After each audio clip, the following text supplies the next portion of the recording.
Hello everyone, आज मी तुमच्यासाठी reading घेऊन येत आहे की तुम्ही ज्या कोणत्या पर्सनला पसंत करत आहे, जे कोणी तुमचे क्रश आहेत, त्यांच्या मनात तुमच्याविषयी काय भावना आहेत आणि ते काय तुमच्याबद्दल विचार करणार आहेत ते मी जाणून घेणार आहे. युनिवर्स तुम्हाला काय त्यासाठी गायडन्स देत आहेत.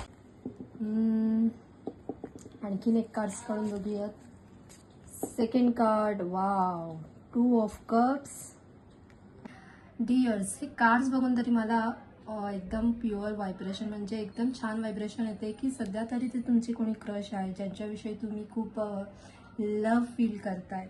सध्या तरी ते एकदम शांत आहेत, काही थॉट्स नाही आहेत. पण दुसऱ्या कार्डवरून असं वाटतंय की लवकरच ते काहीतरी निर्णय नक्कीच घेतील तुमच्या बाबतीत, तुमच्यासाठी काहीतरी प्रपोजल नक्कीच आणतील. कारण तुमच्या दोघांमध्ये जे इमोशन आहेत ते खूप म्युच्युअल आहेत. सध्या कदाचित घराच्या दिशेने किंवा करिअरच्या दिशेने काहीतरी ते विचार डीपली करत आहेत.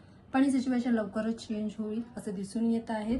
कारण तुमची जी लाईफ व्हायब्रेशन आहे ती सेम आहे दोघांची. आणि 4 of ones bottom of the deck आलेला आहे. त्यामुळे तुम्हाला काहीतरी गुड न्यूज लवकरच मिळेल.